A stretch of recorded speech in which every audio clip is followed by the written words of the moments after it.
Hey everyone, and welcome back to my channel. For today's video, I'm going to be sharing with you guys my family's budgeting system using Google Sheets. I have mentioned in the past couple videos, and if you follow me on Instagram as well, that I have incorporated digital budgeting into our budgeting system or my budgeting routine. And part of the reason why I started to do this was because since I've become a financial coach, I decided to build my own system that I can teach my clients. And it's all built around the zero-based budgeting method and budgeting by paycheck.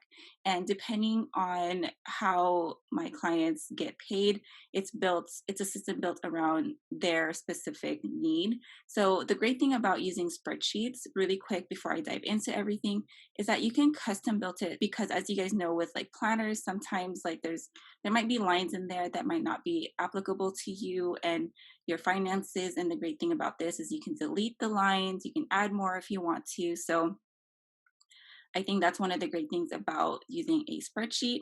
And also for us, I'm able to share this with my husband so he can take a look at it if he wants to, whenever he wants to. So what I'm going to be going over today is everything going on in this budgeting system. So we have our yearly overview, our savings tracker, our biweekly paycheck budgeting, and our monthly recap, like how I'm going to be doing that, as well as our income and spending tracker.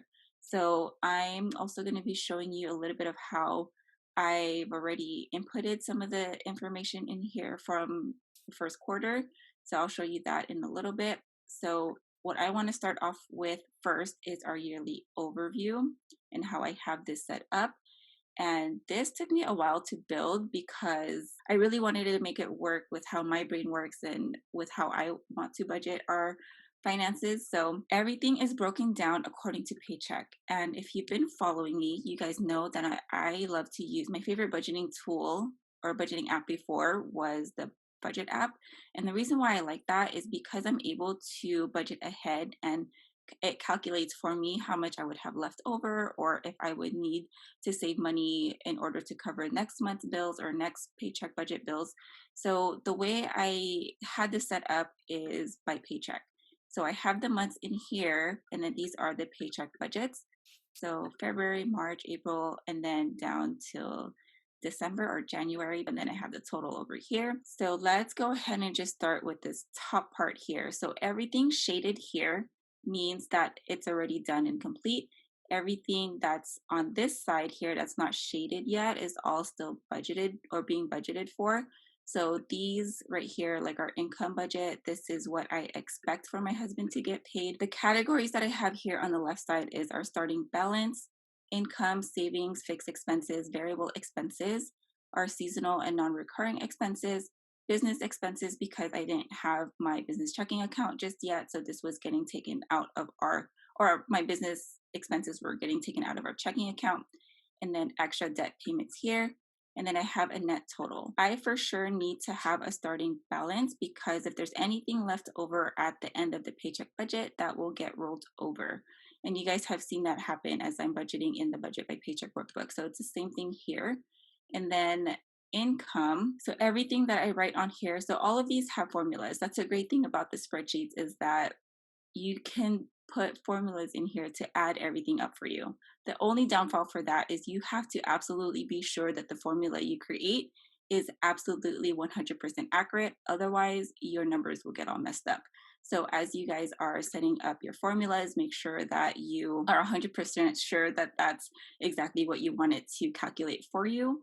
And that's over here. I pretty much just use the sum and then just adding each individual cell. So all of these categories here, as I am inputting the numbers in here, so income, fixed expenses, variable expenses here, savings, everything gets added up or totaled down here, and this number is what gets carried over to the top part here. So that's pretty much it for the budget overview, and I like doing this because I like to see what our potential savings would be. So here, for example, this is May 14th with this paycheck budget. This is our planned income, planned fixed expenses, which are the bills, and then planned variable spending. And if everything goes according to plan, we'll have $890 left over to still distribute to our savings. I can also take a look ahead of time. So here you see negative 206. I would just need to make sure to take money out from this paycheck budget to be able to cover our expenses here. And more than likely, this is the paycheck budget that'll cover rent and kind of like our bigger expenses. So yeah, I just like to see that ahead of time. And then I will go in and update the budget as the time gets closer. So it's just nice to have a nice overview of it. I mainly really like to see the potential that we would be able to save so that I can kind of keep my eye on the prize and make sure we keep our expenses low so that we can have more to save. So yeah, that is how our 2021 yearly budget overview looks like. And moving on to savings, if you guys saw my Capital One 360 video, you guys probably have already seen this.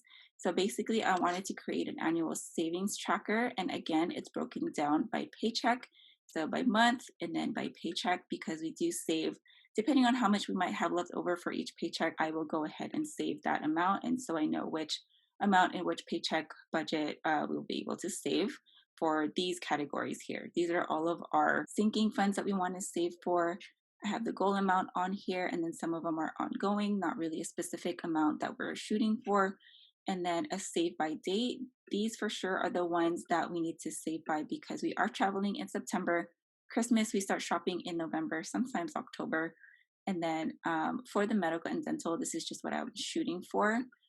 Just to help cover for any of the expenses that we have to pay out of pocket before, like all the deductible type of expenses that I never used to pay attention to before. I've kind of learned with the expenses, medical and dental expenses we've had just the last few years. And then here I just have notes for certain categories.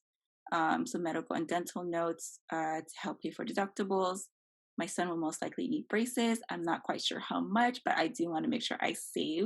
I do know we'll have to pay, I just don't know how much. In September, we have our Hawaii trip for my cousin's wedding. And then I also made a note that I want to start adding extra money in there on top of the wedding fund to save for our road trip to San Jose this summer. We really don't spend that much. We just stay over at my mom's house and we mostly just pay for gas, but we'll see if we're going to do anything while we're there. So that's pretty much our savings tracker. I still need to input the numbers in here. It's right now, it's in my budget by paycheck workbook or in that yearly spending overview. I do have it in there.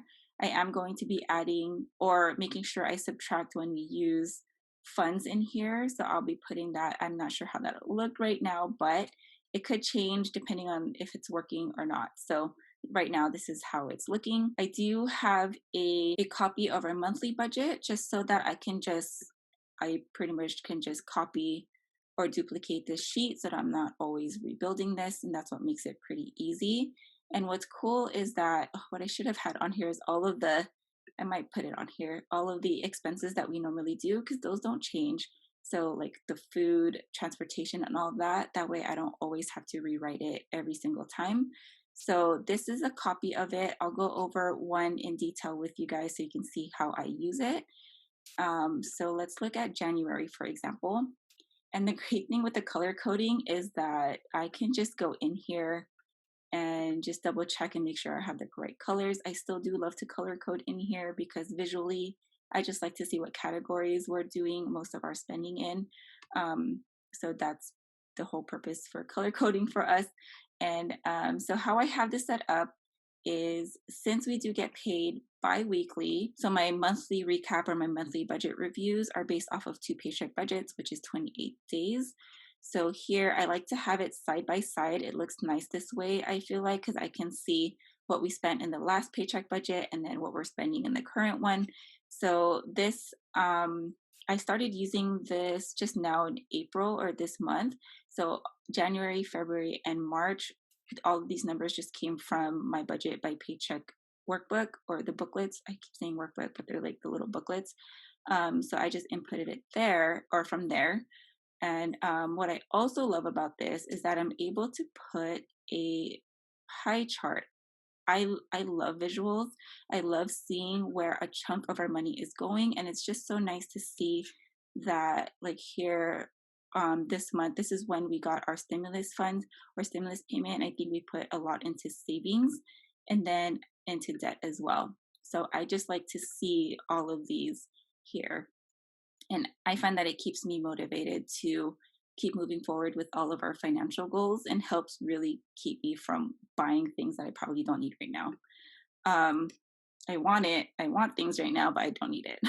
So let me show you guys April really quick, or yeah, April. So I'm probably gonna start doing a update with me type of video, like update my budget with me type of video. What I do like about this also is that, so when I do my budget recaps or when I'm updating the budget, I will put in how much we've spent so far, and I will put the date of the most current time that I updated the budget. So I know that, so here on April 15th, as of April 15th, this is how much money we've spent.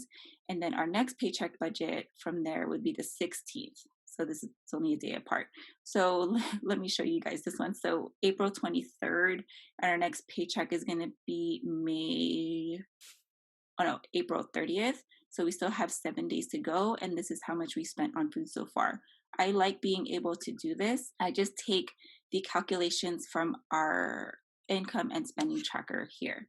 So I'll show you that in a little bit. I just wanted to show you guys how I update the budget really quick. So yeah, everything here is pretty much based off of a zero-based budgeting method. That's the budgeting method I prefer. That pretty much just means that however much you get paid, every single dollar is going to a purpose. And even though it's called zero-based budgeting, I do not like to zero out my account. What that just means is that the amount that I have left over here will serve a purpose for the next month. So every single dollar is going somewhere. Even if at the end of the budget you do have money left over, you do know that that's going to get carried over to the next budget, and you're not going to go out and spend on crazy things on here. So this amount will be planned for the next budget, and I have that up here. So beginning balance. So with the biweekly recaps, I do have it here where I have our total income, fixed bills, variable, basically all the expenses here, and then the amount that we have left over. And I do like to add a check mark, and this signifies that this matches what I have in our checking account. And then I also like to add notes in here for our next budget, or if anything happened in this month. So for this paycheck budget, we closed our savings accounts through Wells Fargo because we opened up the Capital One 360 savings accounts. So just writing down notes in here to remind myself of certain things coming up.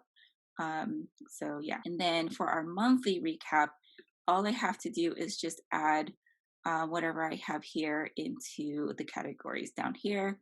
And then I will get a total, and then I will have another pie chart in here. So that is pretty much it with the paycheck budgeting. Let me show you guys our April or our spending tracker. So what I have up here is our month paycheck. This is paycheck number 1, which is on April 2nd. I also have a tracking period on here. So from April 2nd to April 15th. And then we do get paid in April 16th. So that'll start another tracking system or another tracker here. And what I have on here as well are check marks. So check marks again signifies that this amount matches up with what we have in our checking account. I have the same thing going on over here with cash. I didn't put the check marks on here. I don't know why, but I always like to make sure that when I'm updating it, this is how much we do have. And then I like that I'm able to put notes in here. Everything is color coded. So that is pretty much it for the income and spending tracker. And then for those paycheck budget months where we have 3 paychecks, I will just add another one here. So, but I did make sure to put or make a copy of it so I'm not building this all over again. So yeah, right now I just have up until June on here. And then I will go ahead and just create or duplicate as I go, as I need to, and then just write down, so rename it to July and then move it over. Oops. So yeah, this is still fairly new to me. I'm sure as I, continue budgeting in here, there might be a couple tweaks I might be able to make it work better for us. But for now, I'm really loving all of this because one of the greatest features again is that it calculates everything for you. And I love that. I still also do really love to budget by paper. There's something about pen and paper that just feels I don't know, it just feels different. That's why I like to journal and I do still like to paper plan. So, yeah. Anyways, you guys, that is pretty much it for this video. I really hope that it was interesting. Let me know in the comments below if you have any questions or if you have any feedback, or let me know if you use Google Sheets or a spreadsheet to do your budgeting system. Thank you guys, as always, for watching, and I will talk to you in the next video. Have a good one, guys. Bye.